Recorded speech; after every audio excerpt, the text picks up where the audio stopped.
Dando continuidade à história, O Voo da Esperança, inspirado pelo espírito, de Alberto Santos Dumont, psicografado por Voine Figner Sacchetin. Capítulo 14. Vida perigosa, primeiro susto. O voo começou com todas as exigências de praxe.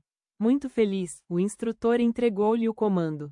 Constava, conforme deixaram registrado, que iriam sobrevoar a Serra do Mar, ao redor de Santos, e voltariam. Quando decolou, Roberto comentou com propriedade que o vento estava de cauda e gastaria um pouco combustível. Dirigiram-se à área sobre o Museu do Ipiranga e tomaram a direção da Via Anchieta. O tanque especial do avião facilitava-lhes a tarefa. Descortinava-se ao olhar a serra, bem antes da cidade de Cubatão, graças ao tempo limpo e sem nuvens. Logo surge no horizonte a cidade de Santos, cheia de história e tradições paulistas. A praia de Pernambuco, a de José Menino, o Monte Serrate, o Cais do Porto e, mais além, a Ilha Porchate. O vento, agora de través, obrigava o moço a manejar com eficiência a alavanca de comando. Depois de navegar sobre a serra, treinando nas mudanças de altitude, com muitos solavancos causados pelas diferenças atmosféricas do oceano, o vento perverso começou a jogar violentamente a aeronave, mas Roberto continuava compenetrado e calmo. O instrutor demonstrava impaciência, mas o motorzinho com a delicada hélice de madeira jogava-os de um lado para outro, como pequeno barco no mar. Roberto conservava-se calmo. Nuvens escuras vindas do mar corriam atrás do pequeno avião e o alcançaram bem antes de Cubatão. Para treinar o voo visual, voltavam pela mesma rota. Roberto abaixou a cabeça, segurando calmamente a alavanca de controle. Numa voz ponderada, disse ao instrutor: "Caro professor, não se preocupe. Se eu tiver que morrer num avião, será numa aeronave muito grande, cheia de passageiros, numa cidade imensa, não no meio do mato, sobre as escarpas da serra. Pode confiar que logo estaremos em casa." Deu uma risada confiante e a máquina continuou a ser jogada de um lado para outro. O instrutor respondeu zombando: "Oh, Bartolomeu de Gusmão, moderno padre voador, coloque logo esta mariposa na pista do aeroporto de Marte que eu tenho muita coisa para fazer em casa", e soltou uma gargalhada de zombaria. As nuvens se desviaram para o norte, eles iam para o oeste. Ao longe viram o rio Tietê e identificaram o aeroporto de Marte. De repente o motor começou a tossir. O instrutor acelerou a máquina, que tossiu mais uma vez e parou. "Pane seca", gritou quase sem controle, o instrutor.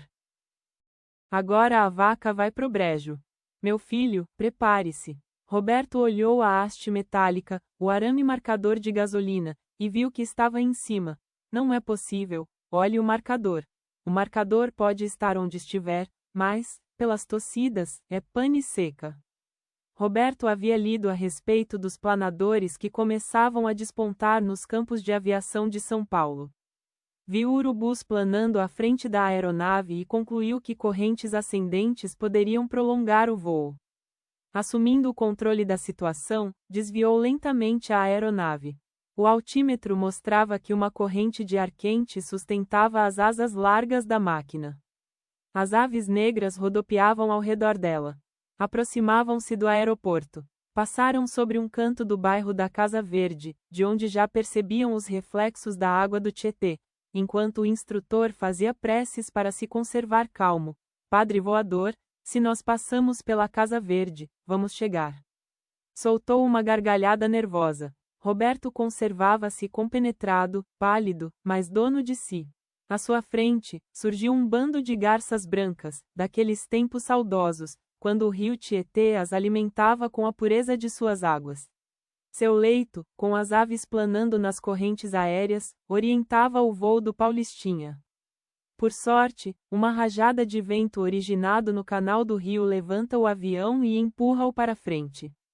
O instrutor grita: "Vamos sobre o rio para cairmos sobre a água com a porta aberta."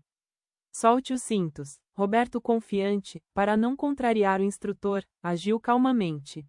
Retificou a rota sobre o rio e logo à frente já percebe a cabeceira da pista do campo de Marte. Pensou, se eu morrer, poderei ver pela última vez as roseiras e dálias da minha mãe. Reagiu. Mas não vou morrer. Daqui a menos de 1 hora estarei em casa. A máquina ia resvalando no ar, parecendo que mãos milagrosas a sustentavam. Outra rajada de vento sopra sobre o leito do rio. As asas levam o aparelho um pouco mais para frente. A máquina sobe mais um pouco, sai do leito do rio. Aparece a cerca de arame que limitava a pista, o avião vai se aproximando. Roberto olha, preparando-se para a queda. Um dos pneus dianteiros toca na cerca, a rodinha traseira salta o arame e as 3 rodas chocam-se ao mesmo tempo com o asfalto. Sai enrolando sem rumo pela pista, quebrando os eixos, e o aparelho dá um cavalo de pau, a asa esquerda bate no chão e param. Roberto dobra o peito, curva a cabeça, debruça-se sobre os braços. O instrutor grita alegre: chegamos, padre voador. Correndo lá fora, os bombeiros chegam com extintores, molham toda a lona, enquanto o instrutor coloca o rosto para fora e diz: podem sossegar, o tanque está seco. Descem. O instrutor tem um ferimento superficial na testa e Roberto um arranhão no ombro direito. Estavam pálidos, mas felizes. Ambos são colocados em uma maca, o médico de plantão chega numa ambulância, examina-os e sorri, enquanto diz: não foi desta vez que vocês quebraram as próprias asas, meus passarinhos. Ambos foram proibidos de voar até que se descobrisse a causa do acidente. No dia seguinte saberiam. Uma ripa da reforma do telhado caiu sobre o motor e entortou, ligeiramente, o arame da boia, impedindo-a de medir o combustível. Quando a investigação do acidente terminou, o aeroclube ofereceu uma festa. O instrutor foi pródigo em elogios. Quando o motor parou, o aluno transformou-se em professor para trazer o avião até o solo. Tenho certeza de que este moço, dedicando-se à carreira de aeronauta, será um grande piloto. Palmas e abraços alegram a festa. A mãe de Roberto entregou ao instrutor um buquê de rosas e dálias do seu jardim e lhe agradeceu por ter salvado seu filho, no que ele retrucou: sabe, dona, se não fosse o seu filho, estas flores estariam enfeitando o meu caixão. Todos riram e o ambiente solene se desfez. Lá fora, São Paulo abria os seus sonhos de grandeza. O sol parecia aquecer as esperanças. Um bando de garças brancas, das margens do Tietê, passava nas alturas, distribuindo paz no voo sereno. A notícia do acidente se espalhou por alguns aeroportos. Quando o aeroclube de Roberto comemorava o voo solo dos seus formandos, o diretor de grande empresa aérea compareceu. Ele, apresentado pelo presidente do aeroclube, deu a Roberto uma flâmula da companhia, primeiro troféu de uma longa carreira de piloto. Pela sua comprovada capacidade, minha empresa oferece-lhe o curso completo de piloto comercial, desde que se comprometa a trabalhar conosco por 3 anos. Pedrinho, o companheiro, sorria feliz e triste, quando tocou a mão no ombro do amigo, dizendo-lhe: que maravilha! Você vai e eu vou ficar rezando para Deus te abençoar. Roberto olhou nos olhos do diretor e firmemente lhe disse: sim, senhor diretor, desde que vá junto comigo o meu amigo Pedrinho, negócio fechado. Então, moços, as aulas começam segunda-feira, em São José dos Campos, tudo pago, inclusive o transporte. A mãe de Roberto se aproximou e ele a apresentou ao diretor. Esta é minha mãe. Ela que cuida do jardim cheio de rosas e dálias para enfeitar a rota dos aviões que chegam ao campo de Marte. Sorrisos desabrocharam nas faces felizes. Lá fora, na pista, aeronaves raspavam os pneus no asfalto, elevando pequenas nuvens de fumaça e deixando o cheiro de borracha no ar. Aquele mundo novo da aviação é um universo de grandeza. Do voo despretensioso de uma pequena máquina de madeira e pano, o 14 bis, surgiu, na civilização tecnológica, a aeronáutica, a astronáutica, com voos interplanetários penetrando no futuro. As máquinas aéreas interligam a inspiração, as ideias, as fórmulas do progresso se combinam, os cálculos, as químicas, os computadores, enfim, a grandeza do conhecimento humano. Roberto e Pedrinho entravam para fazer parte do mundo das navegações aéreas. Em cada canto do caminho percorrido pelas almas imortais estavam as lições para a vida eterna. Intuitivamente, Roberto e Pedrinho vislumbravam novas oportunidades de crescimento espiritual. Roberto olhou lá fora o sol que iluminava São Paulo. Pedrinho olhava o céu ao longe, ambos pensavam. Na intimidade da alma, algo lhes apontava o limiar de uma nova era de grandezas e resgates.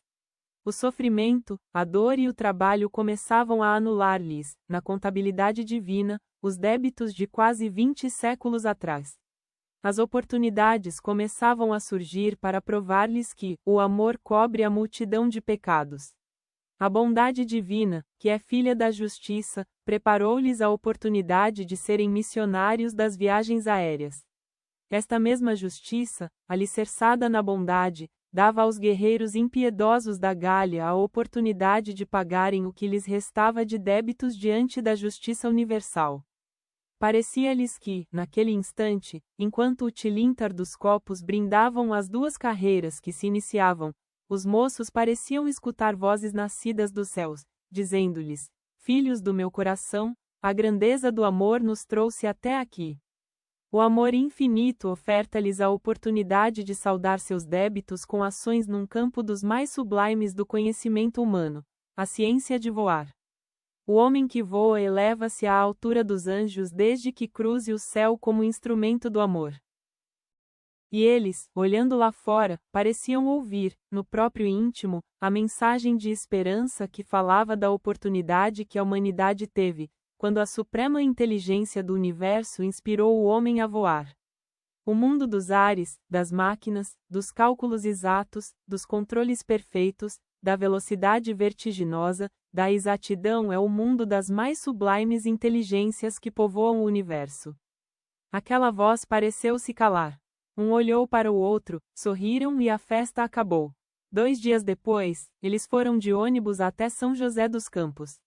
A cidade é fonte valiosa de conhecimentos técnicos, no ambiente acolhedor do interior de São Paulo. A riqueza tecnológica espalha-se pelo ar da cidade na ciência que ensina o homem a voar. Naquela atmosfera de estudo e pesquisas, poderia nascer a grandeza da ciência aeronáutica mundial, durante os próximos 30 anos. Um dia, o Brasil tomará a sério a sua responsabilidade divina, quando poderemos ser os defensores de uma ciência usada apenas para a paz. Muito mais importante do que a técnica, é o amor à humanidade. A humanidade inteira poderá se beneficiar com a missão do Brasil, desde que os brasileiros tenham consciência da grandeza da missão de amor que tem nossa pátria perante a aviação. O homem será eternamente beneficiado com o progresso técnico baseado no amor. Ampliam-se ao infinito as oportunidades deste país inigualável, ampliam-se as bênçãos a este povo que tem a missão de espalhar o amor na terra. Chegando a São José dos Campos, os moços dirigiram-se a um departamento do Instituto Tecnológico da Aeronáutica, levando o documento da empresa aérea que os contratara. Foram entrevistados pelo diretor do curso de Aeronáutica Civil. Quando apresentaram os documentos que demonstravam estarem quase formados, terminando a faculdade de tecnologia, o entrevistador sorriu, dizendo: agora se complementa o preparo com a vontade e com a inspiração. Alojados na própria escola, começaram a estudar as peças dos aviões, nos laboratórios, e os 2 soldados de outras eras pareciam sonhar. Aparelhos modernos reproduziam conceitos teóricos. No túnel de aerodinâmica, observavam reações e leis da física orientando a navegação aérea. Admiravam-se. Estavam sendo preparados para serem pilotos ou cientistas aeronáuticos. No fim de semana, quando voltaram à Casa Verde, ao empurrarem o portãozinho de madeira do Jardim Colorido, a mãe de Roberto estava a esperá-los à porta. Uma avalanche de pensamentos de gratidão brotou-lhe da mente emocionada. Algo lhe dizia, como em sonhos que, depois das guerras e dos horrores, começava o pagamento das dívidas dos longínquos tempos das galhas.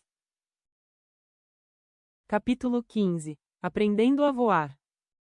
Quando a mãe de Roberto os viu, lembrou-se das primeiras aulas, quando o marido, operário na fábrica de ladrilhos, foi procurar a diretora da escola para matricular o filho.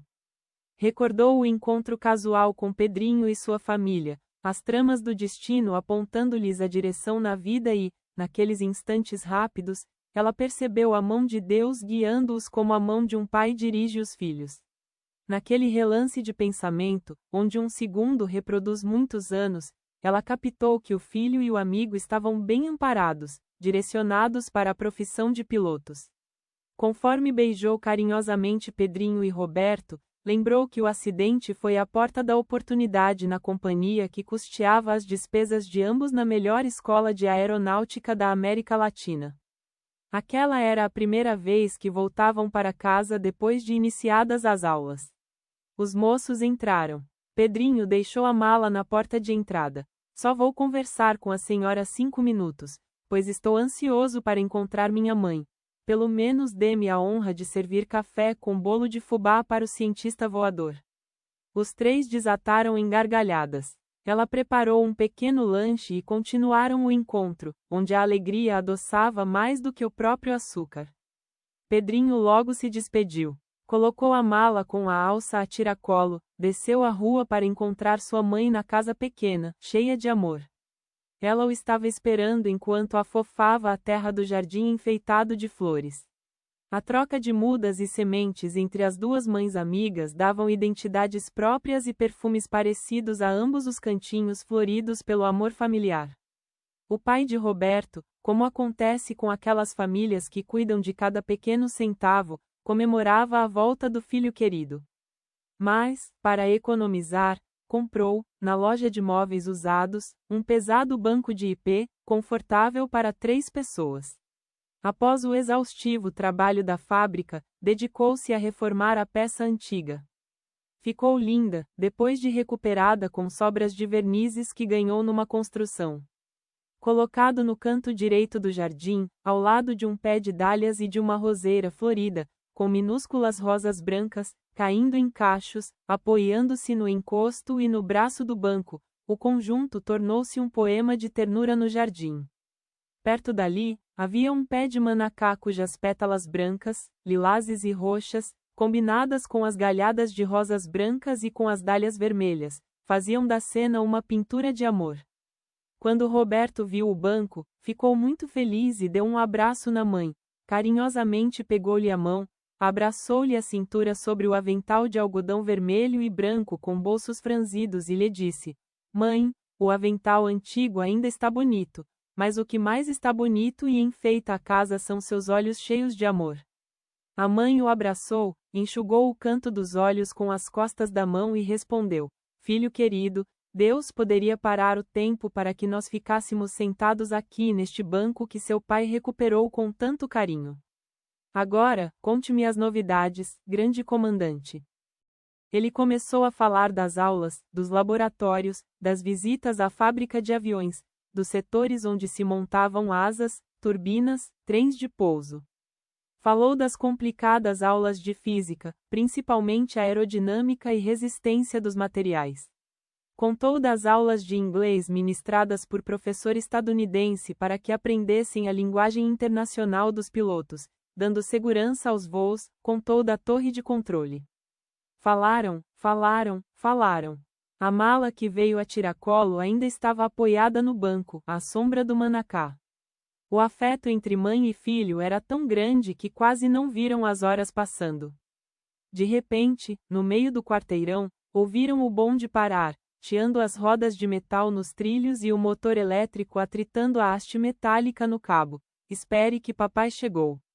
Ele esticou o pescoço por trás do portãozinho, viu o amigo querido com o macacão puído e manchado, a botina de couro com sola de pneu, os braços cheios de fuligem e fragmentos de cimento. Ao atravessar a rua, o pai levantou os olhos e sorriu.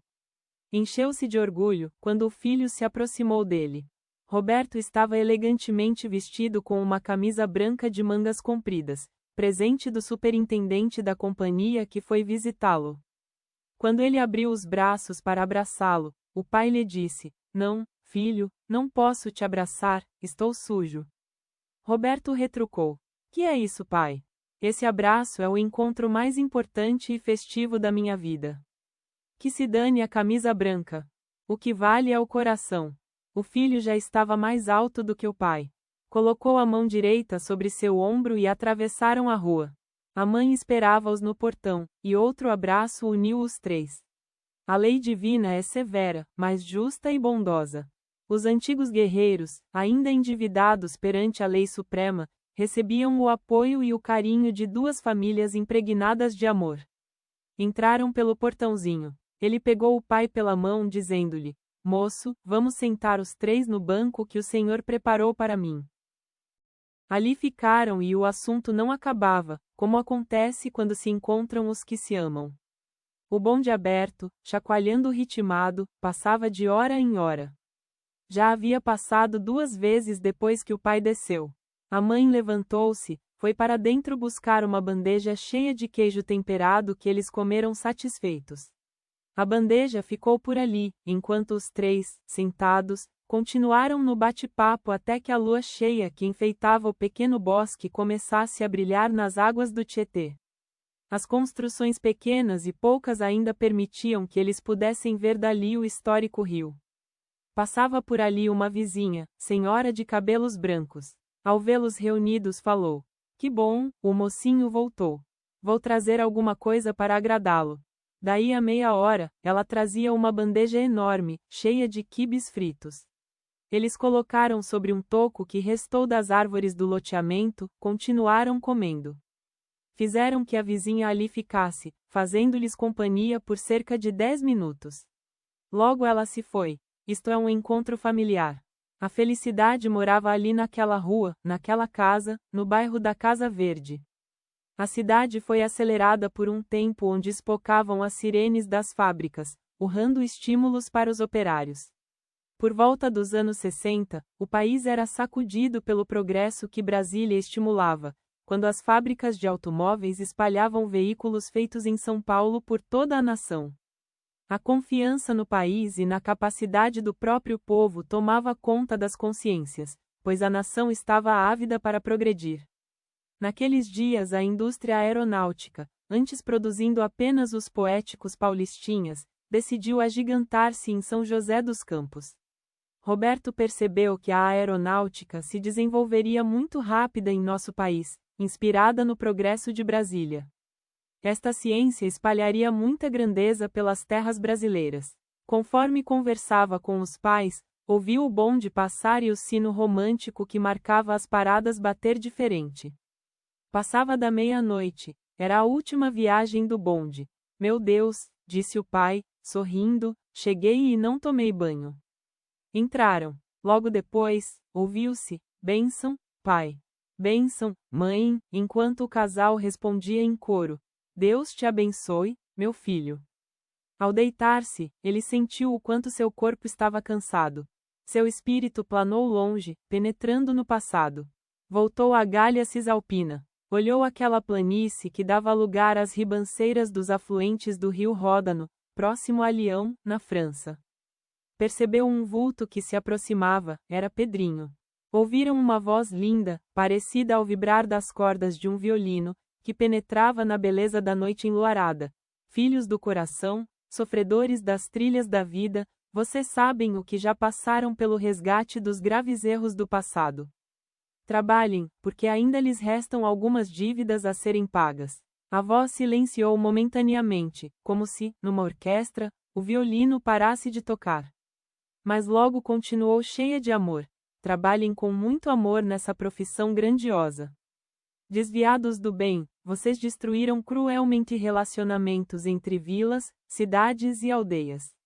Agora unirão gentes e povos, nas suas viagens. No passado, populações viram aterrorizadas o estandarte dos leões. Agora a bondade da justiça divina lhes dá nova oportunidade de pagarem seus débitos.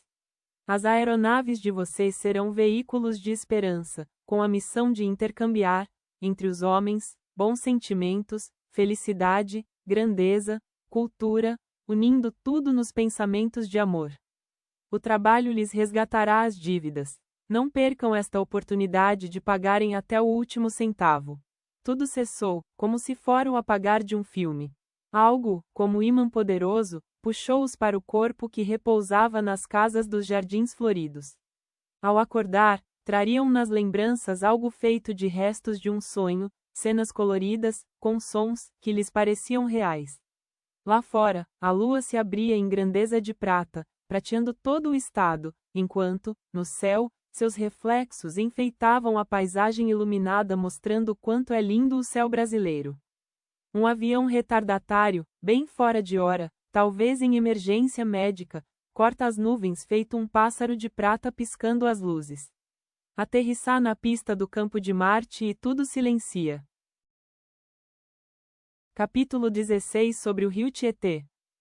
A lua ainda deixava o seu reflexo diluído sobre as águas do rio Tietê. Parecia que toda a atmosfera se impregnava das cores românticas da Rainha da Noite. O vento, caminhando ligeiro em plena madrugada que ia surgindo no horizonte de São Paulo, dobrava os capins verdes e viçosos, frutos da terra fértil das margens do mais paulista dos rios. As cores da noite prateada lentamente foram se dissolvendo no horizonte, deixando no ar um toque de saudade romântica da noite que se esvaía como se fora um sonho de amor. O sol nascia no leste de São Paulo, exatamente nos rumos das nascentes do Rio dos Bandeirantes. Conforme as águas corriam, as luzes do sol se infiltravam nas nuvens do horizonte avermelhando o céu, penetrando as águas do rio, com as cores do amor. Tudo ali era romantismo. À noite, a lua pintando de amor os céus de São Paulo. Ao amanhecer, o sol colorindo de rosa o dia que erguia seu leque de plumas coloridas acima do planalto de Piratininga.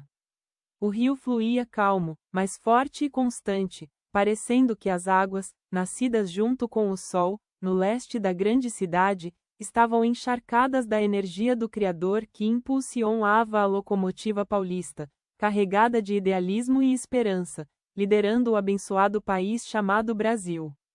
Porque o Sol e o Tietê nascem no leste, nas terras paulistas, as águas do Rio dos Bandeirantes, chegando à fronteira oeste do estado, levam a energia do amor à pátria que se difunde no gigantesco Rio Paraná. Essas energias se infiltram em todos os rios do oeste do país, atingem o Paranaíba e impregnam as águas da bacia do São Francisco subindo até a Amazônia. Essa corrente de amor, nascida no Tietê, em São Paulo, une todos os rios brasileiros através do magnetismo das águas, em mais um elo da união da pátria.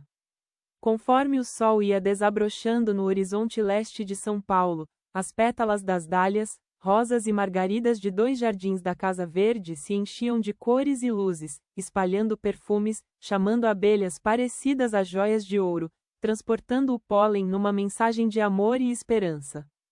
O sol abriu-se em luzes nas pétalas dos jardins que enfeitavam a rota dos aviões para o campo de Marte. Do outro lado, além da veneziana onde brilhavam as cores do jardim, um moço percebia o dourado do astro-rei preenchendo, com sua beleza, as frestas da madeira pobre. Quase ao mesmo tempo, alguns minutos antes do tilintar dos despertadores, outro moço despertava. Quando Roberto viu o raio de sol penetrar na penumbra matinal do seu quarto, deu um salto, pensando: está na hora de nos prepararmos para a viagem. Percebeu o som de panelas chocando-se com a chapa de ferro do fogão. A mãe, colaboradora incansável, preparava o café para ele viajar de volta a São José dos Campos e para o pai ir à fábrica de ladrilhos. Ao ruído dos metais na cozinha, uniu-se o cheiro do café. Logo depois, os 3 familiares sentavam-se à mesa, saboreando o alimento aquecido no fogo e adoçado com amor. Quando as últimas rajadas da garoa nas proximidades do Tietê eram vencidas pelos raios do sol, ouviu-se o ranger do portãozinho que se abria na entrada do jardim. Uma voz jovem grita feliz: piloto de jato, está na hora de preparar a decolagem. Os 3 foram encontrar Pedrinho no jardim. Os moços iam à escola de pilotos, em São José dos Campos.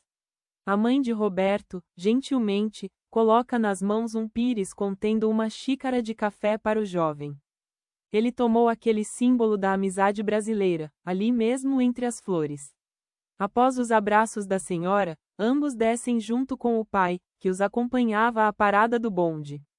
A máquina pesada, sulcando o solo de São Paulo com os trilhos resistentes, avançou empurrada pela eletricidade que ia lançando ruídos no ar com o atrito das partes metálicas. Fagulhas nas emendas dos fios soltavam sons de choques elétricos. Os moços, sentados nos bancos de madeira marrom fixos por hastes de ferro pintadas em tom um pouco mais escuro, iam em silêncio, mas com as feições felizes, enquanto os passageiros iam bocejando sonolentos, atravessando a garoa que embaçava o sol, principalmente nas áreas de ar mais úmido, próximas ao Tietê. Chegados à Praça da República, o bonde abriu suas portas, despejando sob as árvores centenárias os passageiros apressados. Os moços iam carregando suas valizes com roupas, alguns livros, apostilas, docinhos e bolachas, nas quais as mães teimavam em colocar açúcar e afeto. Foram andando rápido para o ponto de ônibus, na Avenida Ipiranga, onde os esperavam a condução que os levaria a São José dos Campos. Estaciona ali a máquina enorme. Enquanto os passageiros sentam-se dentro do ônibus, lá fora o sol de São Paulo, ainda frio, dá bom dia aos que passam pela movimentada avenida. Da janela do veículo, Pedrinho observa, na praça, um prédio de arquitetura antiga cheio de nobreza no seu estilo severo e ao mesmo tempo suave, transmitindo grandeza moral e cultura, típicas das tradições paulistanas. Coberto em parte por algumas árvores, sua presença na tradição histórica estava lá com a grandeza que espalhou aos educadores de todo o Brasil, a Escola Normal Caetano de Campos. Pedrinho olha o edifício nobre e pensa o quanto aquela casa fez pela cultura do Brasil. O acelerador do ônibus fez roncar mais alto o motor diesel. A máquina se agitou ao ruído da porta se travando, o motorista colocou o seu boné elegante. Ia trajado de mangas compridas e gravata. O ônibus atravessou a cidade na direção da Via Dutra. Logo estariam em São José dos Campos. Os moços abriram as pastas de couro que carregavam dentro do veículo e, esquecidos da beleza dos campos que se espalham ao redor da grande rodovia, mergulharam nas lições de meteorologia. No início da tarde, teriam uma prova. Logo estavam no alojamento da Escola de Pilotos de São José dos Campos. Voltavam à rotina dos estudos. No dia seguinte, o professor avisa à turma que iniciariam voos a jato nas cabines do laboratório da escola. Assim aconteceu, durante uma semana. Os testes eram tão reais, os voos simulados tão perfeitos, que os moços tinham a sensação de estarem dentro das cabines de comando dos aviões. Capítulo 17. Formando dois grandes pilotos. Os dias foram se passando no estudo, nas aulas práticas, nas longas horas dos laboratórios de voo e na biblioteca repleta de livros para pesquisas. No fim de uma aula, o coordenador do curso alertou que um grupo, na manhã seguinte, iria participar do voo de um equipamento de 2 turbinas a jato. O coordenador sorriu ao ver a reação de felicidade de todos. Pedrinho e Roberto, como os melhores alunos, iriam participar do primeiro voo. Chegados ao alojamento, estudaram até bem tarde e foram descansar. A ansiedade não os deixava dormir. Os dois ficaram acordados até tarde. Meu Deus, se não dormirmos, por causa da ansiedade, não vamos aproveitar a aula prática. Pedrinho gargalhou. Se eu demorar a pegar no sono, daqui a pouco vou a pé para o hangar e lá espero o dia amanhecer. Riram e adormeceram. Amanhã surgia calma e o sol risonho enchia o céu de São José dos Campos de luzes e alegria. Os moços, em número de 4, estavam na cabine de comando, enquanto os outros 30 iam como passageiros. Pequeno trator empurrou a máquina para fora do hangar. As turbinas foram ligadas, funcionando suavemente. Os sinais da torre de comando e das bandeiradas dos auxiliares em terra indicavam que o piloto já poderia taxiar até a cabeceira. Pedrinho, num assento especial, estreito e apertado, estava ao lado do comandante do voo, Roberto, junto ao copiloto. Uns ficaram ao lado do radiotelegrafista, outros, ao lado do mecânico de bordo. A alegria dos moços era enorme. Autorizada a decolagem, a máquina começa a correr. De repente se desprende do solo, sobe. Roberto, com as mãos sobre o manche, segurava-o suavemente, enquanto o comandante colocava a aeronave na altura de cruzeiro. Aqui os dois moços perceberam a diferença do voo visual e do navegar por instrumentos. A máquina dirigiu-se para o leste e logo sobrevoavam as praias de Ubatuba, penetrando o espaço aéreo sobre o oceano. Já na velocidade de cruzeiro, o comandante orientou Roberto como fazer curvas bem suaves sobre o oceano. Deu-lhe determinada direção para que ali pusesse o eixo da aeronave. Roberto subiu, desceu, baixou, utilizou-se dos gigantescos flaps das asas, mergulhou o nariz da máquina. O comandante professor observava-o satisfeito, ao passar para Pedrinho o comando. Cumprimentou Roberto, explicando-lhe que a dedicação era o principal atributo para tornar-se um bom piloto. Houve pousos e decolagens, foram se revezando as turmas dentro do avião. O meio-dia já exigia que um lanche fosse servido. Alguns comissários de bordo, também em treinamento, apareceram entre os alunos para fazerem o seu trabalho. Às 3 horas da tarde, aterrissaram. Roberto segurava o manche secundário, enquanto o professor colocava a aeronave no solo num pouso que se costuma chamar de pão com manteiga, de tão suave.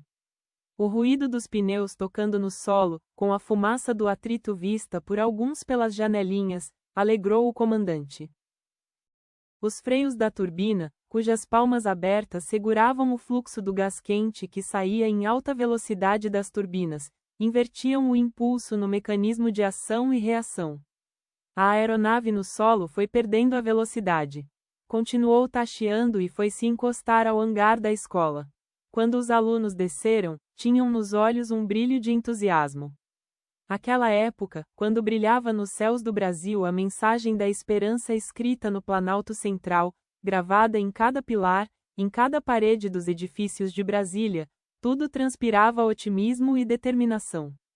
Um pouco antes, no ano 1958, a imprensa noticiava que, por causa do grande número de ofertas de trabalho no Rio de Janeiro, o índice de criminalidade diminuía a níveis inacreditáveis. A satisfação de ter trabalho, com possibilidade de escolhê-lo de acordo com as características psicológicas de cada trabalhador, fazia do Brasil uma nação feliz. 1958 ficou escrito na história como o ano que nunca deveria ter se acabado. Aquela época, por reflexos psicológicos gerados pelo respeito internacional que Brasília trazia ao Brasil, o brasileiro equiparava-se, em autoestima, aos povos mais poderosos do planeta. A nação inteira unia-se no respeito mútuo que só o trabalho honesto proporciona. Crescíamos felizes. O presidente Juscelino Kubitschek de Oliveira era a inspiração constante para que o país continuasse trilhando os caminhos da ordem e do progresso. A atmosfera de Brasília, ou o sonho de grandeza nacional, se espalhava por todo o país. Enquanto o respeito, reflexo das atitudes do presidente progressista, norteava o povo, o país caminhou seguro na direção do seu glorioso destino. Quando as forças do ódio mancharam os horizontes do nosso futuro, através de uma sublevação militar sem planos e sem propósitos, o país caiu numa noite negra de lodo, de gritos e choro, de lágrimas de sangue, de dores e de medo. O grande presidente, democrata autêntico, foi impedido e amordaçado, calada sua palavra de otimismo, que reerguia a confiança e o amor dos brasileiros. A nação brasileira, tendo recebido de suas mãos dezenas de aeroportos em todos os estados do país, principalmente no norte e centro-oeste, necessitava de um número imenso de pilotos, técnicos, comissários, mecânicos de voo, controladores de tráfego aéreo, enfim todos aqueles ligados à navegação aérea, tão indispensável num país de dimensões de um continente como é o Brasil.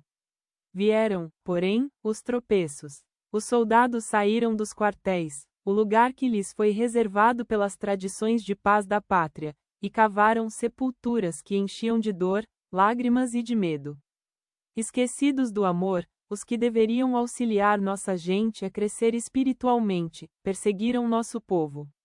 Os dirigentes se embrenharam na política truculenta, desviando o Brasil dos caminhos democráticos da paz.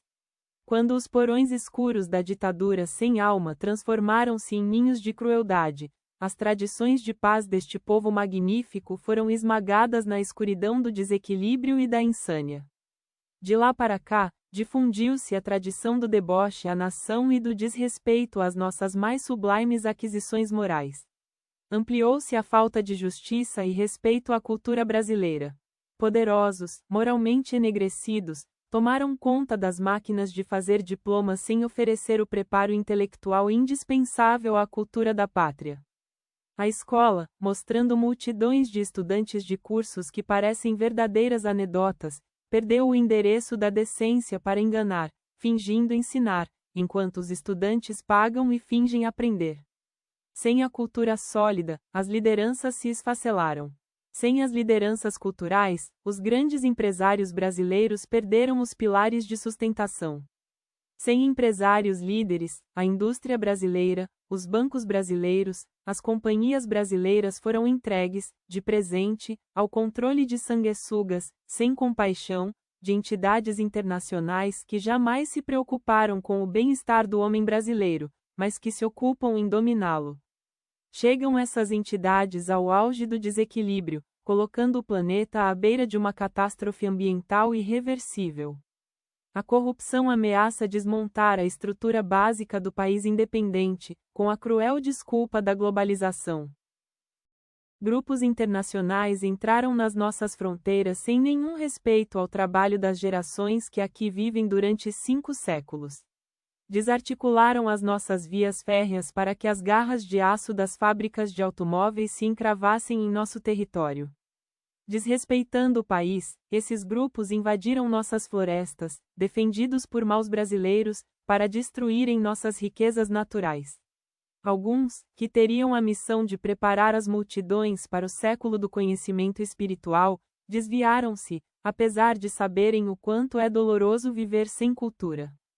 Muitos dirigentes esqueceram que a grandeza espiritual do povo brasileiro exige deles dedicação e honra para exemplificar, ensinando ao povo conceitos de elevação espiritual, ligados ao patriotismo e à dignidade do país. A justiça ultrajada zomba do próprio direito e elas tradições cristãs. Parte dos políticos brasileiros zomba da pátria, esquecendo da honra devida ao país. Deturpando propostas pedagógicas respeitáveis, leis absurdas, criadas para deterem nosso desenvolvimento moral, espiritual, científico e tecnológico, criaram a promoção automática nas escolas, cometendo o absurdo de dar a recompensa sem o esforço. Os dirigentes se esqueceram de exemplificar que, na vida, o direito é fruto do dever bem cumprido. Assim, as massas populares são dominadas pelos produtores de notícias, lançadas aqui e ali como joguetes das consciências perversas de muitos que deveriam proteger a nação. A insuficiência da justiça desrespeita o relacionamento entre os cidadãos, porque se esquece de que o direito de um termina onde começa o direito do seu próximo. Capítulo 18. Conhecendo o melhor país do mundo. Com mais de 30 alunos, as viagens de treinamento continuaram. Cada estagiário, entre pilotos, copilotos, engenheiros de bordo e comissárias, estava se preparando para diversas funções dentro da companhia, cujo avião de instrução era cuidadosamente equipado. Pedrinho e Roberto se desenvolviam de maneira admirável. Logo começaram a voar junto às tripulações dos aviões de carreira da companhia. Por feliz coincidência, foram colocados juntos no primeiro voo de São Paulo a Manaus, fazendo várias escalas até chegar à capital do Amazonas. A notícia lhes foi dada numa quinta-feira, no final do período de aulas. Na sexta, foram dispensados no início da tarde. Os outros colegas, com uma ponta de inveja, cumprimentaram-nos pelo sucesso. Quase 3 meses antes do tempo previsto, o curso Teóricos terminou para os dois amigos. Qual foi a surpresa dos familiares de ambos, quando chegaram em casa tão cedo, naquela sexta-feira? Desceram do bonde e entraram no jardinzinho todo colorido da casa de Roberto. Sua mãe, que estava varrendo a sala de tábuas largas de madeira, deu um grito de alegria. Que surpresa, meu Deus, meus queridos pilotos chegaram! Abraços e beijos saudaram o reencontro. Ansioso para contar a novidade, Roberto explicou: fomos dispensados das aulas teóricas. Por bom aproveitamento, temos o privilégio de começar a voar para várias cidades brasileiras, antes de todos os colegas. A mãe, feliz e orgulhosa, bateu palmas, gritando: parabéns, parabéns. Quando o papai chegar, vai se animar com a notícia. A casa modesta pareceu encher-se de amor. Ela chegou a comover-se quando seu filho e o amigo disseram aonde iriam. Era uma das rotas mais longas dentro do território nacional. Ela forçou Pedrinho a ficar para o lanche. Mas, tia, minha mãe também me espera. Vamos comemorar. Em troca, deixarei Roberto ir dar a notícia à sua mãe, junto com você. Todos sorriram, concordando. Enquanto ela colocava no fogão a chaleira de ferro para ferver a água para o café, e cortava o bolo de fubá que fizera de manhã, pensava na bondade de Deus, que deu às famílias de 2 operários humildes trabalho de elevado padrão técnico, como o de piloto comercial, na maior companhia brasileira de aviação. Naquela época, a juventude que se formava nas escolas de tecnologia era aproveitada para a arrancada do gigante que, antes, deitado eternamente em berço esplêndido, levantou-se para a grandeza. A partir do ano de 1958, sobravam vagas na indústria, na agricultura, no comércio. Os jovens olhavam o futuro com esperança. A felicidade se espalhou. O estudante que terminava a escola técnica ou a faculdade tinha um emprego para aplicar o conhecimento que adquiriu nos bancos escolares. O ensino de alto nível distribuía-se pelo país, exigindo dos alunos muita dedicação, porque só eram promovidos depois de exames rigorosos. O Brasil, um país de dimensões continentais, pediu investimentos em tecnologia e em capital humano. Um mundo de oportunidades abria-se na aviação comercial brasileira. Aeroportos começaram a proliferar, oferecendo segurança nos voos por todo o país. No norte, no sul, no centro-oeste e no nordeste, pistas bem construídas e bem cuidadas, como tapetes de esperança, acolhiam máquinas, novas técnicas e populações em todo o Brasil. O aeroporto de Santa Genoveva, em Goiânia, continuou a inspiração que Brasília transmitiu para o sul e influenciou o desenvolvimento do aeroporto de Uberlândia. Pistas de voo, estações de passageiros, torres de controle equipavam-se com aparelhos modernos. Máquinas modernas eram compradas no exterior, porque o progresso exigia das autoridades atenção para a aeronáutica, setor indispensável na vida econômica do Brasil. No Nordeste, os aeroportos de Recife, Maceió, Salvador, São Luís, e, no Norte, Belém e Manaus ampliavam-se. Surgia outro, até na longínqua Roraima. No Acre, em Rio Branco, o aeroporto também se modernizava sob a inspiração de Brasília. Porto Velho recebia o progresso aéreo e a Amazônia começava a ser protegida pela segurança dos voos espalhados por aeroportos modernos e por aparelhos de última geração. Cuiabá, o centro da América do Sul, junto com Campo Grande, dava o apoio técnico para a segurança do voo na Amazônia. De Brasília, interpenetravam-se as ondas do radar, cobrindo as rotas aéreas. No interior de São Paulo, estações do Sindacta recebiam a malha protetora para aviões de todos os portes. Otimismo e confiança inundaram os corações, durante os anos dourados do progresso jamais visto na história do país. As atitudes firmes do governo espalharam oportunidades de trabalho por todo o território nacional. Pedrinho e Roberto eram apenas 2, entre milhões de moços envolvidos no progresso, querendo trazer o futuro aos caminhos do Brasil. Terminado o lanche, os 2 moços se dirigiram à casa da outra família. Logo depois, chega o pai de Roberto e a alegria se multiplica. Pedrinho tem de se despedir. Seu pai, que já recebera a notícia do seu retorno antecipado, esperava-o junto ao portãozinho de madeira. Ao vê-lo, acompanhado do amigo, saiu à calçada sorrindo feliz para encontrá-los. Colocou no ombro do filho a mão calejada, manchada de tinta da fábrica de ladrilhos. O moço, entusiasmado, ia descrevendo os acontecimentos. O pai olhava-o emocionado. Quanto um governo digno pode fazer por um país, pensava. As atitudes dignas e equilibradas de um governo sério interferem na intimidade dos lares, trazendo-lhes felicidade. Apesar da baixa formação escolar, o pai de Pedrinho era observador inteligente. Naquele momento, começou a analisar a bênção que era a riqueza distribuída através do trabalho. Quanto mais rico for o país, quanto mais justa for a distribuição da riqueza, mais felicidade haverá. A elevação social com justiça é feita nos degraus da escola. Meu filho poderá atingir o topo da sociedade, pensava. O país justo, baseado numa sociedade justa, é aquele que reparte a riqueza natural que Deus deu a todos. Distribuindo a abundância, a riqueza se multiplica. Multiplicando a riqueza, a sociedade se torna mais humana. Quando se dividem os benefícios produzidos pelos recursos naturais, estes estimulam o progresso que a escola impulsiona. Comemorando, o pai imaginava a importância do primeiro emprego.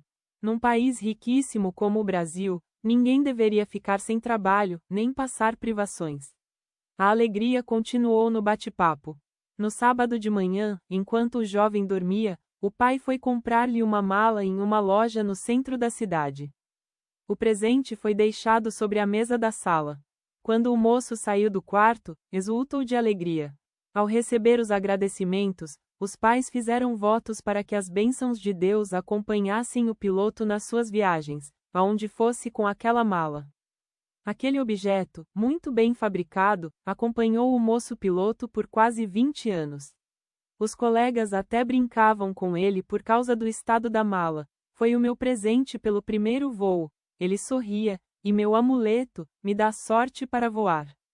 Não importam os riscos, o que interessa é o amor que está impregnado em cada peça desta mala.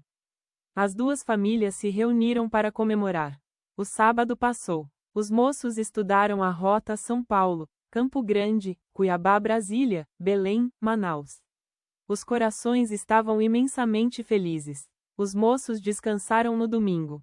As duas famílias saíram à tarde para um piquenique no Parque Ibirapuera, onde passaram o dia. O pôr do sol já anunciava a hora de voltarem.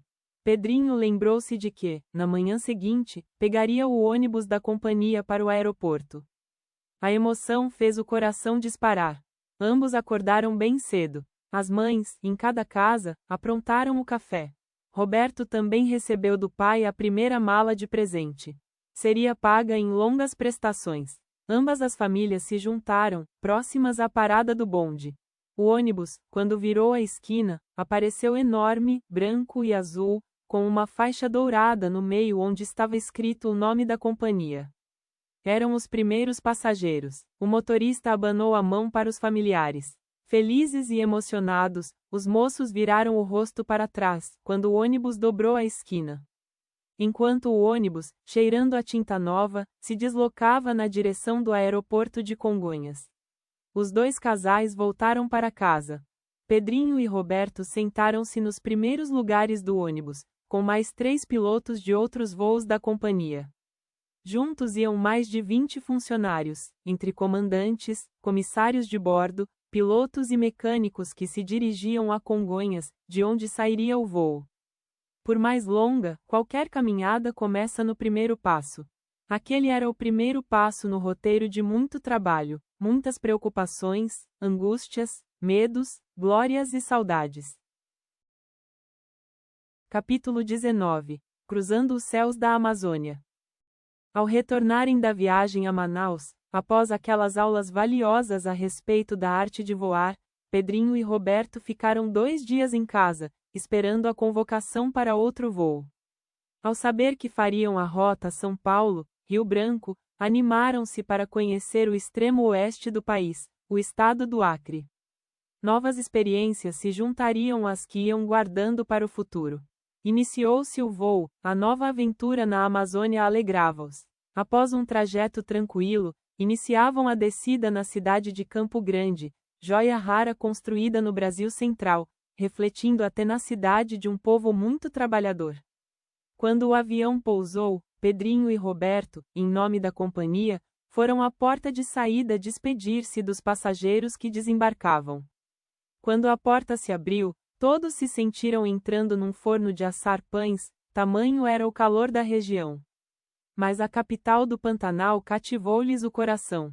Já ao cruzarem o céu do Mato Grosso, percebiam, abaixo do nível em que voavam, enormes bandos de tuiuius se deslocando sobre o Pantanal. Aquele nicho ecológico é um dos maiores criadouros de animais do planeta. Os dois moços estavam muito felizes por estarem conhecendo a grandeza do Brasil. Viam a natureza deslumbrante, refletindo o amor de Deus que criou todas aquelas maravilhas: o Rio Paraná, o Rio Paraguai, o Coxim, o Miranda, o Taquari, o Cuiabá. Todas aquelas águas despejavam vida na intimidade da planície onde se formavam pássaros, peixes e mamíferos. Visto do alto, o Pantanal parece gigantesco oásis, irrigado por águas que alimentam milhares de espécies de peixes se espalhando pelos rios e lagos, distribuindo fertilidade e abundância. As águas tranquilas pareciam caudais de esmeraldas líquidas espalhando a cor da esperança. Aproximando-se de Cuiabá, os pilotos, conhecedores de história, imaginavam os rastros das botas destemidas do bandeirante Pascoal Moreira Cabral marcando o solo, para fundar a cidade em 1719. Na paisagem deslumbrante, ao redor do rio Cuiabá, cresceu a capital alicerçada no ouro que brotava das águas. Os bandeirantes, paulistas desbravadores, formaram as ruas antigas, criando o centro histórico. A cidade foi se expandindo com as construções modernas. Movidos pela ânsia da descoberta de ouro e pedras preciosas, os bandeirantes foram instrumentos para o engrandecimento do país, semeando o futuro e fixando, naquelas terras encharcadas de esperança, a mensagem do porvir. O ouro das margens dos rios e riachos era abundante e poderia enriquecer muito a cidade. Se estivessem lá apenas pelo ouro, poderiam permanecer naquelas paragens por mais de um século. Eles, porém, tocados por uma força que não entendiam, deixavam as minas em franca produção para mergulhar no desconhecido das selvas e dos campos sem fim. Os desbravadores seguiram como se algo ou alguém os empurrasse até as fronteiras com o Peru. O que os impelia a deixar para trás a riqueza já descoberta e seguir com as bandeiras e monções, abrindo as cortinas da selva, buscando novos horizontes de aventuras? Na ambição de conquistar as terras virgens, eles continuaram a caminhada, formando cidades, levando a civilização onde havia a selva, apenas a selva. Com isso, iam levando mais para o oeste as fronteiras, dilatando o território do Brasil. Pedrinho via cenas reais naquele curso de brasilidade. Quando a aeronave pousou, vendo tanta grandeza, ficou orgulhoso do seu país e sentiu-se abençoado por Deus. De Cuiabá seguiram para Porto Velho, capital do estado de Rondônia, homenagem do Brasil ao Marechal Rondon, o desbravador que contatem dezenas de tribos que viviam isoladas nas selvas, conquistando-os para a cidadania brasileira. Rondon aproximou-se com a mensagem de paz, de profundo significado cristão: morrer se preciso for, matar nunca. Rondon era guiado por aquela força que só tem os idealistas que vivem e são capazes de morrer pela grandeza do país. Quando Roberto viu a cidade de Porto Velho brotando da floresta amazônica, cheia de vigor, emocionou-se. De Porto Velho a aeronave levou-os a Rio Branco, no Acre. Voando baixo, viam o tapete verde luxuriante da maior floresta do planeta. Durante o voo, Pedrinho e Roberto admiraram os gigantescos rios da bacia amazônica. Lá embaixo estava o Madeira, barrento, serpenteando pela selva como gigante que baliza o futuro, juntando-se ao Amazonas centenas de quilômetros abaixo. Durante o voo, usavam os binóculos emprestados pelo comandante com quem voavam. Lá das alturas, foram conhecendo a terra que sobrevoavam. Aprendiam muito a respeito da pátria, vendo seus rios, suas cachoeiras, suas vilas, suas aldeias indígenas e muitos animais. O comandante lhes ensinava que é muito bom conhecer a terra sobre a qual se voa. Num caso de necessidade, poderiam até se guiar por voo visual, utilizando um rio, uma cachoeira, uma serra ou uma estrada. Se houvesse algum problema com o rádio de bordo ou qualquer instrumento de navegação, o conhecimento da região auxiliaria a tripulação a voar numa das áreas do planeta mais desprotegidas de aparelhos de segurança de voo. Voando para Rio Branco, eles viram, no meio da selva, o Rio Madeira, o Rio Abunã, o Purus e seu afluente, o Rio Acre, que se prolonga na intimidade da selva e passa junto à capital. Aquele emaranhado de caminhos feitos de água, unindo os Solimões ao Madeira, ao Tapajós e ao Xingu, lançando-se em turbilhão líquido por entre a floresta, forma os grandes rios da terra. Durante o voo sobre o Acre, Pedrinho percebeu que aquele estado não possuía montanhas e não viu pedras. Ele verificou mais tarde que, em Rio Branco, quase tudo é feito de tijolos, até o calçamento de muitas ruas. Quando pousaram, o calor era o mesmo de uma fornalha aberta. A temperatura era tão alta que os cansava muito. Todos ficaram exaustos, obrigando a tripulação a dormir às 8:30 da noite. Descansaram em Rio Branco apenas 16 horas e retornaram a São Paulo. Próximo a Porto Velho, a chuva torrencial chicoteava violentamente a aeronave, impedindo-a de pousar no aeroporto. Estas tempestades, onde a água cai dos céus em torrentes gigantescas, são comuns na Amazônia.